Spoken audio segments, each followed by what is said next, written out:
Hello everyone, আমি ইতি আবারও চলে এসেছি আরও একটি নতুন ভিডিওর সাথে। তো ফ্রেন্ডস, দেখো এই মুহূর্তে আমি কিন্তু চলে এসেছি ছাদে।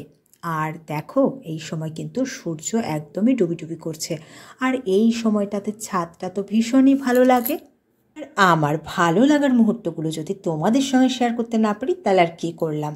তো সেই জন্যই তোমাদেরকে নিয়ে এই সময় চলে এলাম ছাদে, কারণ জামা কাপড়গুলোও নেবার আছে। এখন আমি চারিদিকটা আগে ঘুরে ঘুরে দেখছি, জামা কাপড় গোছানোর কাজটা একটু পরে করব। তো বেশিরভাগ সময় ছাদে আমি একাই আসি, কারণ ভুতু আমার সাথে একেবারেই আসতে চায় না। ভুতুটা আবার ভীষণই ঘরকোনা, ও সব সময় ঘরে থাকতে চায়। আর ছাদে আমাকে একা একাই আসতে হয়। ছাদে যখন একা একা এসে হাঁটাহাঁটি করি, ঘোরাঘুরি করি, তখন মনে হয় সঙ্গে যদি কেউ থাকতো তাহলে খুবই ভালো হতো।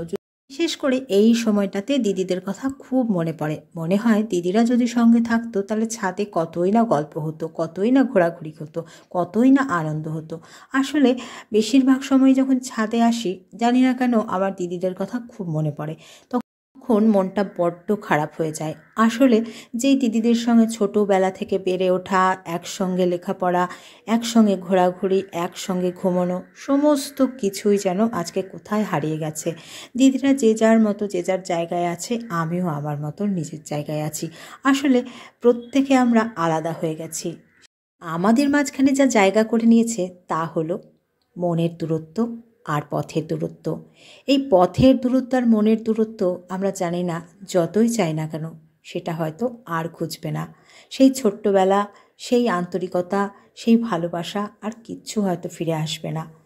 যা বারবার ফিরে আসবে তা হলো স্মৃতি। স্মৃতি বারবার এসে এভাবে করেই দোলা দিয়ে যাবে আমাদের একাকিত্বে।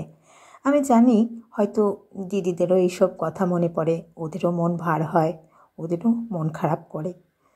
কিন্তু কী আর করা, সময় সময় মানুষকে কোথা থেকে কোথায় নিয়ে যায়।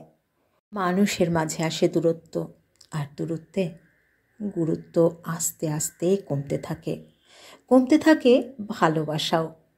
অনেকেই বলে দূরত্বে গুরুত্ব বাড়ে, কিন্তু আমি সেই কথাগুলো একেবারেই মানি না।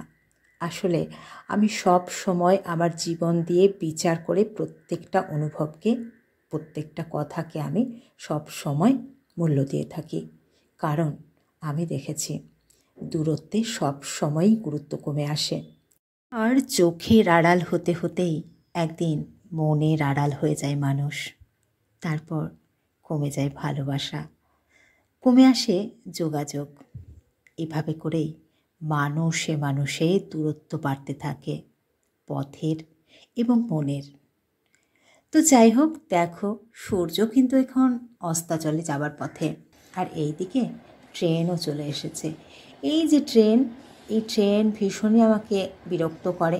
যখন আমি ভিডিওতে ভয়েস দেবো ভাবি, তখন কিন্তু একেবারেই এই ট্রেনের জ্বালায় আমি একদম দিতে পারি না। এখানে ট্রেন এবং বাসের আওয়াজ ভীষণই জ্বালাতন করে।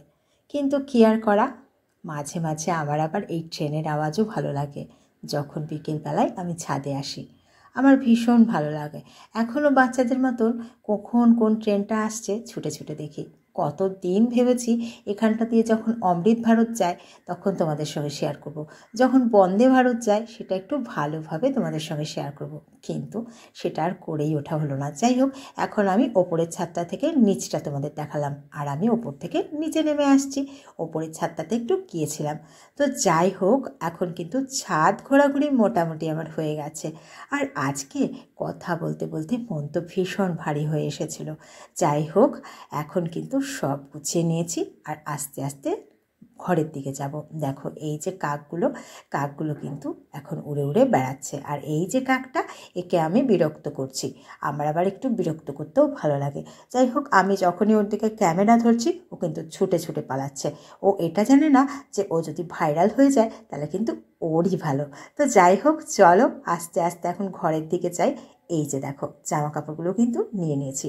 তো যাই হোক, আজকের আমার ভিডিওটা তোমাদের কেমন লাগলো কমেন্ট করে জানাতে ভুলো না। আর যারা এখনও আমার পেজটাকে লাইক ফলো করোনি, অবশ্যই লাইক ফলো করে আমার সাথে থেকো। ভালো থেকো, টাটা।